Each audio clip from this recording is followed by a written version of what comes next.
नमस्कार दोस्तों, आपके अपने चैनल हमारे संस्कार में आपका बहुत बहुत स्वागत है। आज हम आपके लिए लेकर आए हैं अनंत चतुर्दशी के बारे में जानकारी। लेकिन उससे पहले अगर आप हमारे चैनल पर नए हैं और अभी तक आपने चैनल को सब्सक्राइब नहीं किया है तो आप सभी से हाथ जोड़कर निवेदन है, प्लीज़ हमारे चैनल को सब्सक्राइब करें, वीडियो को लाइक करें, ज़्यादा से ज़्यादा शेयर करें ताकि इस जानकारी का लाभ दूसरे लोगों को भी मिल सके। बेल आइकन को दबाना ना भूलें ताकि हमारी आगे आने वाली वीडियो की जानकारी आपको नोटिफिकेशन के जरिए मिल जाया करे। कमेंट्स बॉक्स में जय श्री कृष्णा, राधे राधे, ओम नमो भगवते वासुदेवाय नमः, हर हर महादेव लिखना ना भूलें। जिसमें भी आपकी श्रद्धा हो आप वही लिख सकते हैं। परमपिता परमेश्वर की कृपा आप पर हमेशा बनी रहे। हमारे सनातन धर्म और वेद शास्त्रों में ऐसा वर्णित है कि अनंत चतुर्दशी का विशेष महत्व होता है। इस दिन भगवान विष्णु की पूजा करने का विधान है और अनंत चतुर्दशी का वर्णन अग्नि पुराण में भी मिलता है। इस दिन भगवान विष्णु के निमित्त व्रत रखकर अगर कोई भी प्राणी पूजा करता है तो जीवन में आई सारी परेशानियां और कष्ट दूर हो जाते हैं, घर में सुख समृद्धि बनी रहती है और भगवान विष्णु की सदैव कृपा बनी रहती है। हर साल भादो महीने के शुक्ल पक्ष की चतुर्दशी पर अनंत चतुर्दशी मनाई जाती है और इसी दिन गणपति भगवान की मूर्ति का विसर्जन भी किया जाता है। अग्नि पुराण के अनुसार इस दिन भगवान श्री विष्णु के अनंत रूप की पूजा की जाती है और इस दिन भगवान विष्णु के साथ अनंत सूत्र भी पूजा जाता है, जिसे पूजा करने के बाद आप बाजू में धारण कर सकते हैं। हिंदू धार्मिक मान्यताओं के अनुसार अनंत चतुर्दशी के दिन भगवान श्री विष्णु ने 14 लोकों की रचना की थी और उनके पालन और पोषण के संरक्षण के लिए भगवान 14 रूपों में प्रकट हुए। यह रूप अनंत प्रतीत होने लगे, इसीलिए इन्हें अनंत नाम दिया गया। अनंत चतुर्दशी के दिन अनंत सूत्र धारण करने से भगवान विष्णु सभी जातकों के भय दूर करते हैं, अपने भक्तों पर हमेशा कृपा बरसाते रहते हैं और धार्मिक मान्यताओं के अनुसार, हमारे वेद शास्त्रों के अनुसार अनंत सूत्र बुरी नज़र से भी सुरक्षा प्रदान करता है। अनंत सूत्र में लगी 14 गांठें 14 लोकों का प्रतिनिधित्व करती हैं। यह 14 लोक हैं भूरलोक, भूवरलोक, स्वरलोक, महरलोक, जनलोक, तपोलोक, ब्रह्मलोक, अतल लोक, वितल लोक, सतल लोक, रसातल लोक, तलातल लोक, मातल लोक और पाताल लोक। इन 14 गांठों को भगवान विष्णु के 14 रूपों यानी अनंत, ऋषिकेश, पद्मनाभ, माधव, बैकुंठ, श्रीधर, त्रिविक्रम, मधुसूदन, वामन, केशव, नारायण, दामोदर और गोविंद का भी प्रतीक माना जाता है।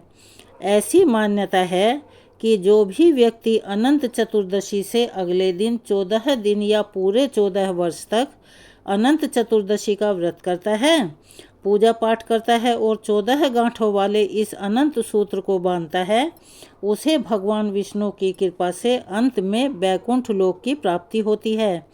तो आज की इस वीडियो में हम आपको बताएंगे कि अनंत चतुर्दशी की सबसे सरल और आसान पूजा विधि क्या है। लेकिन उससे पहले आप सभी को हमारे संस्कार चैनल की तरफ से हार्दिक शुभकामनाएं। आज के दिन व्रत रखने वाले भक्तों को सुबह ब्रह्म मुहूर्त में उठकर स्नान करके भगवान नारायण को प्रणाम करके दिन की शुरुआत करनी चाहिए।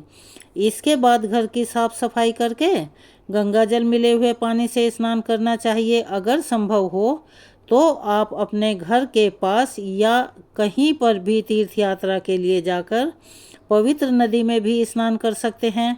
फिर आचमन करके पीले रंग के वस्त्र धारण करें।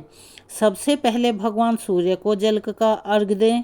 इसके बाद आप घर के मंदिर के पास में ही पूर्व दिशा की ओर मुँह करके एक चौकी की स्थापना करें, जिस पर साफ पीला वस्त्र बिछाकर भगवान श्री विष्णु की प्रतिमा या तस्वीर की स्थापना करें। अब तस्वीर या मूर्ति के सामने ही कलश की भी स्थापना करें। पूजा करने के लिए जो भी आवश्यक पूजन सामग्री है, जैसे कि धूप, दीप, नैवेद्य आदि, और आज के दिन विशेष रूप से अनंत सूत्र बनाया जाता है। आपको बाजार में बना बनाया अनंत सूत्र भी मिल जाएगा। यदि आप खुद से बनाना चाहते हैं तो कच्चा सूत जिसे हल्दी में डुबोकर आप पीला कर लें, उसमें फिर 14 गांठ पूजा करते समय लगाएंगे तो कच्चे सूत को आप रख सकते हैं। या 14 गांठों वाला जो अनंत सूत्र बना बनाया मिलता है उसे आप पूजा सामग्री में लाकर भी रख सकते हैं।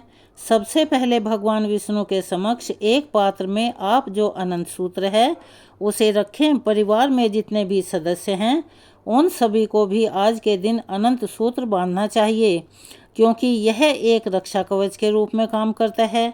एक रक्षा कवच की तरह आपकी सदैव रक्षा करता है, बुरी नज़र से बचाता है और आपके अंदर की नेगेटिविटी को दूर करता है और सकारात्मक का प्रसार करता है। तो परिवार में जितने भी सदस्य हैं उन सभी के नाम से एक एक अनंत सूत्र आपको उस पात्र में रख देना चाहिए। एक ही पात्र में रखकर आप पूजा कर सकते हैं। अब सबसे पहले दीपक जलाएं। भगवान विष्णु की प्रतिमा को पंचामृत से या सादे जल से स्नान करवाएं। अगर आप तस्वीर की पूजा कर रहे हैं तो गंगा जल छिड़क कर स्नान का भाव करें। भगवान को चंदन का तिलक लगाएं। वस्त्र रूपी मोली या कलावा अर्पित करें। जनेऊ का विशेष महत्व होता है, इसीलिए जनेऊ अर्पित करना आवश्यक है। साथ में माता लक्ष्मी जी की पूजा करनी चाहिए। इस दिन भगवान श्री कृष्ण की भी पूजा का विधान है और कोई भी पूजा गणेश भगवान जी से ही प्रारंभ होती है, तो गणेश भगवान की पूजा सबसे पहले करनी चाहिए, क्योंकि आज के दिन अनंत सूत्र बांधा जाता है और अनंत सूत्र में लगी 14 गांठें 14 भवनों का 14 लोगों का प्रतिनिधित्व करती हैं। हर गांठ लगाते समय भगवान विष्णु के 14 अलग अलग नामों का उच्चारण किया जाता है, जो कि हम आपको पहले भी बता चुके हैं और अभी भी आप मेरे साथ इन नामों का उच्चारण हर गांठ लगाते वक्त कर सकते हैं। यह नाम इस प्रकार हैं: ओम अनंताय नमः, ओम ऋषिकेशाय नमः, ओम पद्मनाभाय नमः, ओम माधवाय नमः, ओम वैकुंठाय नमः, ओम श्रीधराय नमः, ओम त्रिविक्रमाय नमः, ओम मधुसूदनाय नमः, ओम वामनाय नमः, ओम केशवाय नमः, ओम नारायणाय नमः, ओम दामोदराय नमः, ओम गोविंदाय नमः। इस प्रकार 14 गांठें लगाने के बाद आप अनंत सूत्र में हल्दी कुमकुम केसर लगाएं और भगवान श्री विष्णु के चरणों में इस सूत्र को अर्पित करें। भगवान विष्णु के मंत्रों का जाप करें। इस दिन श्री विष्णु सहस्त्र नाम का पाठ करना अति शुभ माना जाता है। श्री सत्यनारायण भगवान की कथा का पाठ करने से भी घर में सुख समृद्धि आती है। भगवान के मंत्रों का यथासंभव जाप आप कर सकते हैं और फिर हाथ में पुष्प लेकर आपको अनंत चतुर्दशी व्रत की कथा का श्रवण भी अवश्य ही करना चाहिए। अगर आप उपवास नहीं भी रख रहे हैं या आपकी रखने की स्थिति नहीं है, तब भी आपको कथा जरूर सुननी चाहिए। और यदि आप उपवास रखना चाहते हैं तो इस चीज़ का ध्यान रखें, इस व्रत में नमक का सेवन बिल्कुल भी नहीं किया जाता, उससे बहुत बड़ा दोष लगता है। केवल फलाहार किया जाता है। व्रत सुबह से लेकर शाम तक रखा जाता है। सूर्यास्त के बाद पूजा करने के बाद व्रत का पालन कर लिया जाता है। यदि आप व्रत रखना चाहते हैं तो सबसे पहले पूजा करते समय हाथ में जल लेकर व्रत का संकल्प भी आपको ले लेना चाहिए कि आज आप अनंत चतुर्दशी का व्रत रखने जा रहे हैं या रखने जा रही हैं। पहली बार यदि आप रख रहे हैं तो आप कितने वर्षों तक इस व्रत का पालन कर सकते हैं, उसका भी संकल्प अवश्य लें। नहीं तो आप केवल इसी बार का संकल्प भी ले सकते हैं। आज के दिन भगवान विष्णु के अनंत रूप का भी स्मरण करना चाहिए। इस दिन भगवान विष्णु के शेष नाग पर लेटे हुए रूप की पूजा की जाती है। यदि आपके पास ऐसी प्रतिमा या तस्वीर ना हो तो जो भी है भगवान विष्णु की प्रतिमा या तस्वीर, आप उसका स्मरण करके उनका पूजन कर सकते हैं। पूजा करने और कथा की समाप्ति के बाद सबसे अंत में कपूर जलाकर आरती अवश्य करें, क्योंकि आरती के बिना व्रत और कथा सुनना अधूरा माना जाता है। भगवान को तुलसी पत्र रखकर मौसमी फलों का, मिठाइयों का, जो कि दूध से बनी हुई हों, या पंचामृत का भोग लगाएं। फिर इसके बाद परिवार के सभी सदस्यों को अपने हाथ से अनंत सूत्र बांधें। पुरुषों को अपनी दाईं भुजा में या दाईं कलाई में या अपने गले में इसको पहनना चाहिए, और जो महिलाएं हैं उन्हें अपनी बाईं कलाई बाईं भुजा में सूत्र को धारण करना चाहिए। अनंत सूत्र को शरीर के ऊपरी हिस्से में ही धारण किया जाता है, और अनंत सूत्र बांधने के बाद आप 14 ब्राह्मणों को, यदि आपकी सामर्थ्य हो तो उन्हें अपने घर पर बुलाकर सात्विक भोजन करवा सकते हैं, क्योंकि इस दिन ब्राह्मणों को भोजन करवाना अति उत्तम दान माना जाता है। 14 की संख्या में आज के दिन दान देना शुभ रहता है। अनंत सूत्र बांधते समय आपको एक विशेष ध्यान रखना होता है। यदि आपने पिछले साल वाला अनंत सूत्र अभी भी धारण किया हुआ है तो सबसे पहले पुराने अनंत सूत्र को आपको विसर्जित करना होगा, उसे हाथ से हटाना होगा। उसके बाद ही आप अनंत सूत्र धारण कर सकते हैं। आपको पुराने अनंत सूत्र को भूमि विसर्जन कर देना होता है, यानी कि पीपल के पेड़ की जड़ में या अपने ही घर पर किसी गमले में गड्ढा खोदकर, या आपके पास अगर कहीं कच्ची ज़मीन उपलब्ध है तो वहाँ पर एक छोटा सा गड्ढा बनाकर और उसमें उस धागे को विसर्जित कर देना चाहिए और हाथ जोड़कर भगवान से क्षमा याचना करनी चाहिए। अनंत सूत्र को कितने दिनों तक हाथ में धारण किया जाता है, तो चलिए हम आपको बताते हैं। कुछ लोग तो इसे पूरे साल भर धारण करके रखते हैं, कुछ केवल 14 दिनों तक धारण करते हैं, और जिनकी सामर्थ्य ऐसी भी ना हो वे 14 घंटे भी यदि अनंत सूत्र को धारण करते हैं तो उन पर भी भगवान विष्णु की विशेष कृपा हमेशा बनी रहती है। अनंत सूत्र को खोलने के बाद आप उसे किसी पवित्र जगह पर रख दें ताकि किसी भी प्रकार की अशुद्धि ना हो सके, और जब अगले साल अनंत चतुर्दशी का पर्व आए तो आप इस अनंत सूत्र का भूमि विसर्जन कर सकते हैं।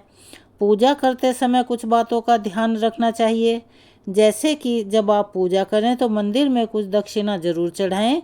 दान की सामग्री भी रखें, जिसका दक्षिणा सहित दान आपको किसी योग्य ब्राह्मण को या किसी निर्धन जरूरतमंद व्यक्ति को दे देना चाहिए। व्रत का पालन हमेशा सात्विक भोजन से करें। व्रत का पालन करने से पहले गौ माता को आप भोजन या फल या फिर हरा चारा खिला दें। अनंत चतुर्दशी के व्रत में नमक का सेवन आपको अगले दिन सुबह पूजा करने के बाद करना चाहिए, या फिर उस समय पूजा करने के बाद आप एक दिन पहले प्रयोग की गई जो भी पूजन सामग्री है, जैसे कि पुष्प या जो भी अन्य सामग्री है, उसका विसर्जन कर सकते हैं और चौकी भी हटा सकते हैं। तो आज हमने जो आपको जानकारी दी वो कैसी लगी, कमेंट्स बॉक्स में अपनी राय अवश्य लिखें। और जय श्री कृष्णा, राधे राधे, ओम नमो भगवते वासुदेवाय नमः, हर हर महादेव लिखना ना भूलें। धन्यवाद।